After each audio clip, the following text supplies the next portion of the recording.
Oi, pessoal, tudo certo com vocês? Espero que sim. Estamos aqui hoje começando mais um episódio do Papo de Segunda. Estou aqui com a Luana. Tudo bem, Luana? Tudo bem, Adi? E hoje a gente tem uma convidada muito especial, a Amanda, e vamos ter um bate-papo bem cabeça, bem adulto. Oi, Amanda, tudo bem? Oi, gente, prazer. Como estão vocês? A Amanda, ela é uma estudante de psicologia e é a maior fã de Percy Jackson e One Piece que eu conheço. Eu amo que você me credibiliza pra depois descredibilizar assim total, né? Maravilhoso. Não, imagina. E hoje a gente vai conversar sobre um tema que é bem importante. Eu acredito que todo mundo que está na faixa dos 20, 25 anos deve estar passando por isso, que é a pergunta que todo mundo se faz, que é como sobreviver ao mundo adulto. Amanda, a primeira pergunta que eu te faço é: quando você percebeu que tinha se tornado adulta? Então, tem duas respostas para essa pergunta. A primeira resposta é biológica. Tem alguns estudos que comprovam que a adolescência ela vai até os 24 anos. Então, é recém da minha. Esses estudos, que a adolescência, na verdade, ela é um momento que a pessoa ela está se desenvolvendo. E o desenvolvimento do cérebro, ele realmente acontece até os 24 anos da pessoa. Mas, pessoalmente, eu percebi que eu estava ficando adulta quando eu percebi que eu precisava ter dinheiro para comer. Sem dinheiro eu não comia e eu precisava correr atrás desse dinheiro. Foi esse momento. Eu acho que é basicamente isso, né? Essa segunda opção, que a gente percebe que chegou na vida adulta quando começa a surgir os problemas. Seria o trabalho, faculdade, despesas, alimentação... Boleto. Enfim, exatamente, quando chegam os boletos para pagar. Porque a comida, quando a gente é criança, ela aparece magicamente na geladeira, né? E aí você fica adulto, a tua geladeira parece uma boate, é gelo e fumaça. Quando, pra você encher ela, é um pouco mais complicado. E eu acho que existe uma cena também que é muito clara na minha memória, que é um belo dia quando você descobre que os seus pais, eles não são aqueles seres, aqueles super-heróis que podem te proteger de tudo, e eles viram apenas humanos, igual você, que estão ali lutando, resolvendo BO, e ainda por cima, tendo que criar um outro ser humano, que no caso é você. Então, acho que essa percepção de crescimento também é muito nítida na minha memória. E essa relação que a gente tem com os pais, fala muito da nossa geração também, né, Luana?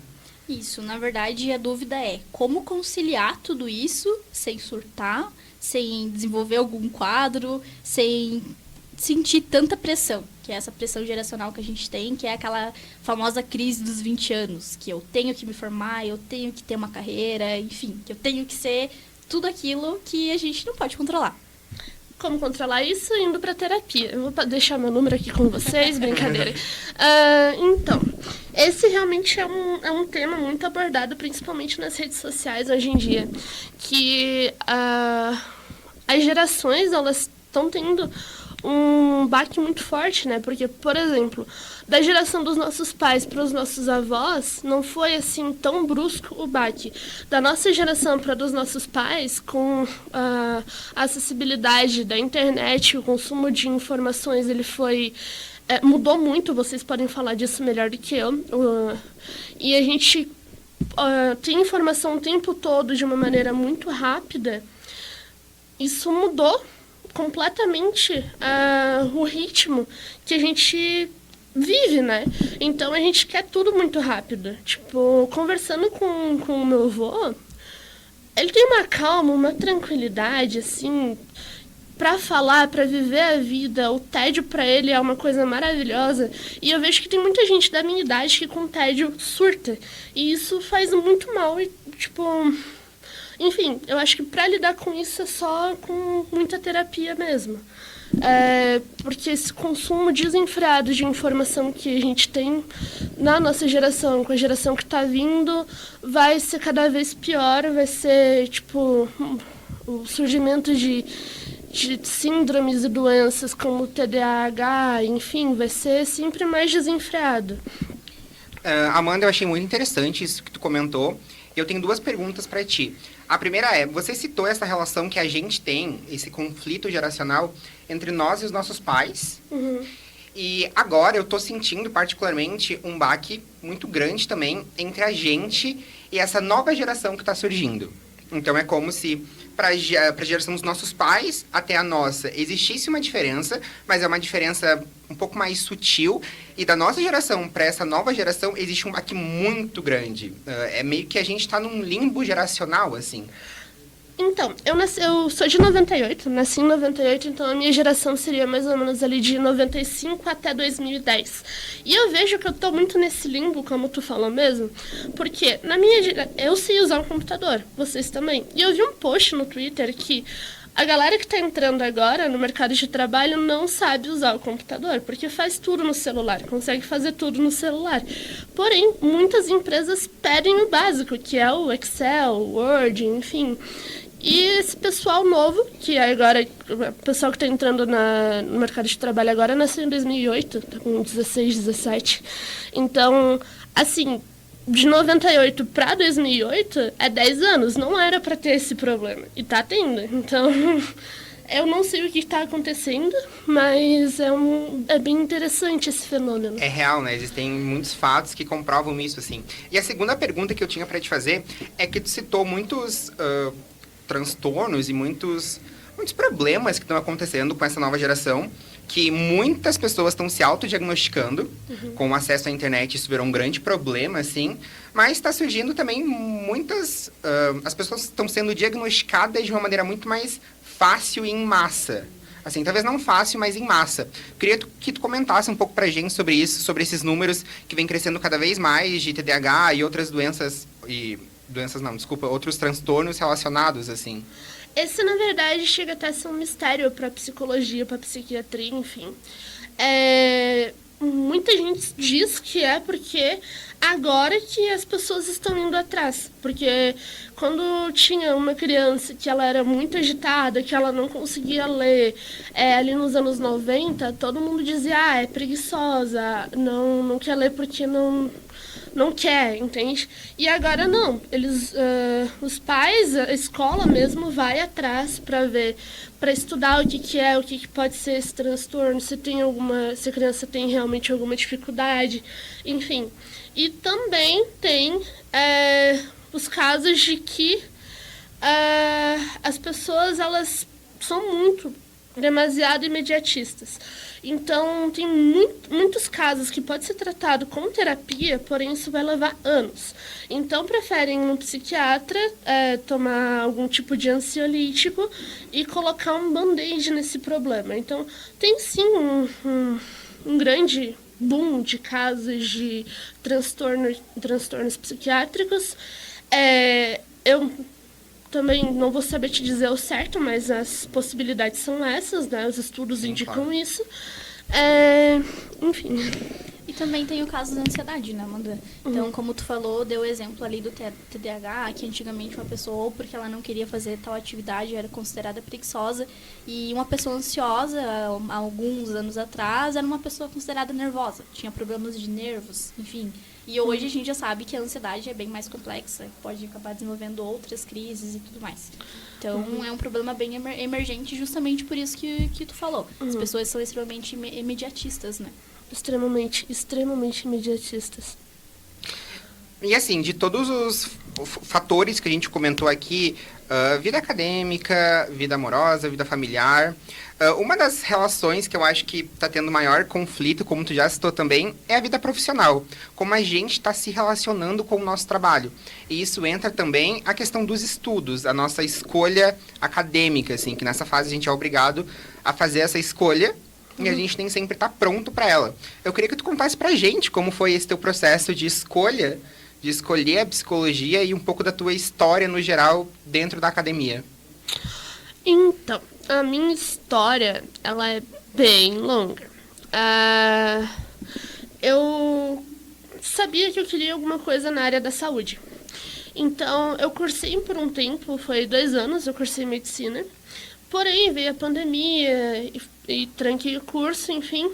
E tive burnout nesse meio tempo, que eu fui ser gerente de uma loja sozinha em outra cidade. Não foi uma escolha mais feliz que eu tive na minha vida, mas aprendi muito. Eu fui para terapia para tratar desse burnout e aquilo lá me abriu um mundo, assim. Foi um ano, tipo, de um conhecimento pessoal que eu tive, que eu fui para terapia tarde, estava com 22 anos, e aí eu resolvi fazer psicologia. Porque um dos meus desejos por fazer medicina era conhecer o corpo humano, porque na minha filosofia é a máquina mais perfeita que existe no universo.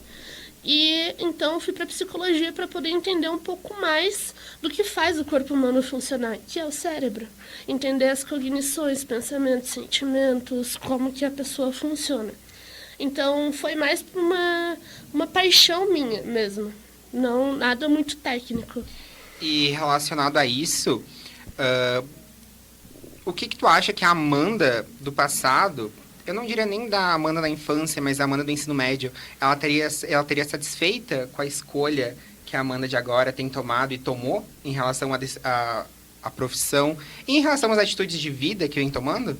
Olha, não tentando romantizar, eu acho que não, porque adolescente é meio babaca, né? Eu tenho plena noção de que eu com 16 anos era de uma escrotidão, assim, que eu tenho vergonha de lembrar. Eu ia dizer, por que você não tá na medicina? Você não vai ganhar dinheiro, porque o que importa é o dinheiro. Enfim, mas eu agora tenho muito orgulho de onde eu cheguei, do que eu tô fazendo.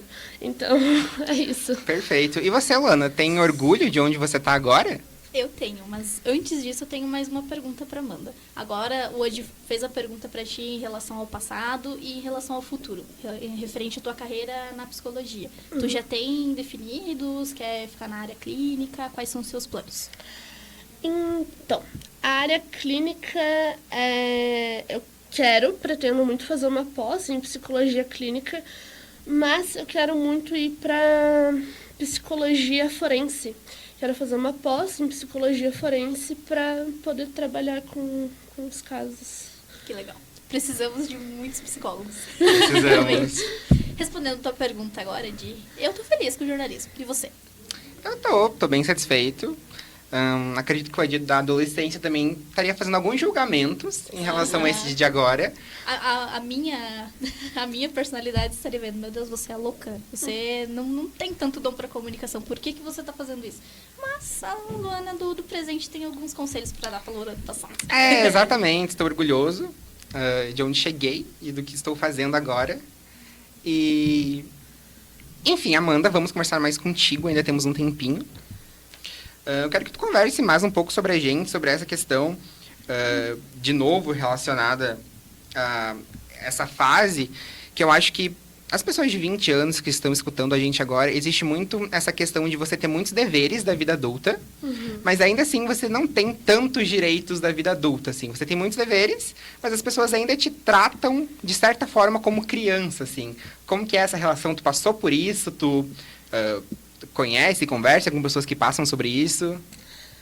Então, gente, como vocês não estão vendo o meu rosto, eu tenho 25 anos com uma carinha de 17. Então, o preconceito que eu sofro é tipo de entrar em balada e pedirem a minha identidade. Imagina isso na minha vida profissional. Atrapalha muito. Teve várias conquistas profissionais que eu consegui ainda muito nova. Então, o pessoal olhava assim, como assim você tem 20 anos e tá mandando em mim? Era uma coisa que eu tive bastante problema. E como que eu lidei com isso? Assim, não sei, mas dizendo meio que dane-se, eu tô aqui por mérito meu e não porque... Eu acho que é importante a gente confiar nas nossas habilidades, na nossa capacidade, assim, né? Autoconfiança é tudo. É uma coisa que eu admiro demais nos adolescentes. E é uma coisa que eu peguei, assim, da Amanda de 16 anos. Porque, assim, foda-se o mundo... desculpa, posso falar a palavra? Fica à vontade. Foda-se o mundo, vou fazer o que eu tenho que fazer. E é isso, ninguém tá pagando as minhas contas e... acho que eu nem falei, mas eu fui morar sozinha com 16 anos, muito nova, muita responsabilidade, muito pouca idade, fiz muita cagada, mas acabei me dando muita responsabilidade muito cedo, que foi bom. Passei bastante preconceito, lidei com isso meio que foda-se a opinião dos outros, e é isso. É a melhor forma de lidar? Não. Mas foi como eu lidei. Perfeito. Agora que tu falou, Amanda, dessa questão de independência, a gente volta a falar novamente sobre aquela questão da nova geração em si e como que eles lidam com as coisas, com os problemas, enfim. O que a gente tem percebido, você tem mais propriedade para falar sobre isso, seria sobre a geração Z e a influência das telas. Porque, por exemplo, deixa eu tentar contextualizar melhor. Eu, você, o Adi, somos de uma geração um pouquinho anterior e nós tínhamos, pelo menos, quando éramos crianças, essa ideia de independência, de fazer 18 anos, de sair de casa, de ter carro, de ter carreira, de ter emprego. E a gente percebe que os jovens de hoje em dia, eles estão acomodados. Então, até o momento que morar com os pais seja proveitoso e não traga problemas, eles vão continuar nessa comodidade. E o que você acha sobre isso? Eu tenho duas opiniões sobre essa tua fala. Primeiro, começando ali das crianças, que elas têm, que o acesso à tela é absurdo. Vamos começar com a diminuição do espaço que a gente tem hoje nos nossos centros, né? Então, assim, eu cresci num terreno enorme, assim, que eu conseguia correr, que eu conseguia pular, que eu conseguia brincar. A minha brincadeira favorita era catar mexerica podre e tacar nos meus primos. E as crianças de hoje, os brinquedos que elas têm, no caso, é o acesso à tela. Porque, se você for ver, o preço de um apartamento de 28 metros quadrados é absurdo, é astronômico. E aí a gente entra em outra questão que ali é o capitalismo. Que é outra questão ali dos jovens que não querem mais sair de casa. Citando o meu avô, que é a pessoa mais inteligente que eu conheço, eu vou citar muito ele quando vocês forem conversar comigo, porque o velho é foda. Ele comprou um terreno com uma caixa de mirtilo. Ele comprou outro terreno com um telefone celular. Então, ele tinha um telefone celular, ele foi lá e o cara deu um terreno para ele. Então, literalmente, terrenos, na época dos nossos avós, eram preço de banana. Terrenos, na época dos nossos pais, era difícil, mas eles conseguiam trocar. Conseguiam comprar. Na nossa época, é quase impossível, porque tá astronômico o preço. E o salário, ele não acompanha, entende? Então, tipo, espaço naquela época era muito barato. Então, a qualidade de vida em si era melhor. As crianças tinham mais oportunidade de brincar lá fora por conta de ter espaço, né? De ter segurança também. Eu lembro que, inclusive, eu estava comentando pro Adi, agora que o trânsito em Lages está horrível, porque a população cresceu muito. Junto com o crescimento da população, cresce também os crimes, assaltos, enfim. Que mãe que vai se sentir segura em deixar o filho brincando fora de casa com essa onda de assalto que tem, enfim. Mas era isso. Ali, respondendo a sua pergunta, o preço, assim, do espaço para tu viver tá astronômico, por isso que os jovens já não têm mais perspectiva de ter carro, de ter casa, porque tá horrível de cara, não tem como, só, enfim. E as crianças estão muito presas à tela. Claro que não é só por isso, tem outras problemáticas também. Mas esses estudos apontam que isso pode ser um fator também. Perfeito, Amanda. E para encerrar, eu quero que tu dê 3 dicas pra gente de como sobreviver ao mundo adulto. Terapia. Sertralina. E gente, assim, procurem um emprego que não tô tentando romantizar, mas procurem um emprego que dê pra pagar as contas e vocês não fiquem, não deem a vida por aquilo. Não se matem por isso. Tem um tempo para viver também. Não pensem só em ganhar dinheiro. Pensem em como vocês vão gastar ele também. Vocês precisam ter tempo para gastar. E, por favor, tenham um bom controle financeiro. Por favor. É muito importante. Aprendam isso. Um dia de cada vez, respire e faça terapia. Perfeito. Chegamos ao fim do nosso papo, infelizmente. Amanda, eu ficaria horas conversando contigo, tu sabe disso. Eu agradeço muito a tua presença aqui hoje. Obrigada. Luana, Amanda, muito obrigado também por estar aqui. Como a gente tinha falado nisso, ia ser um bate-papo bem descontraído, e realmente foi. Então, estamos juntos aí para viver essa crise dos 20 anos. E sigam os nossos conselhos. Obrigado a todos que escutaram até aqui. Esse é um podcast produzido aqui na Uniplac, para a disciplina de radiojornalismo, com a professora Adriana. Muito obrigado, professora, também. E é isso. Até a próxima. Até o próximo Papo de Segunda. E nos vemos muito em breve. Até a próxima, pessoal. Tchau, gente.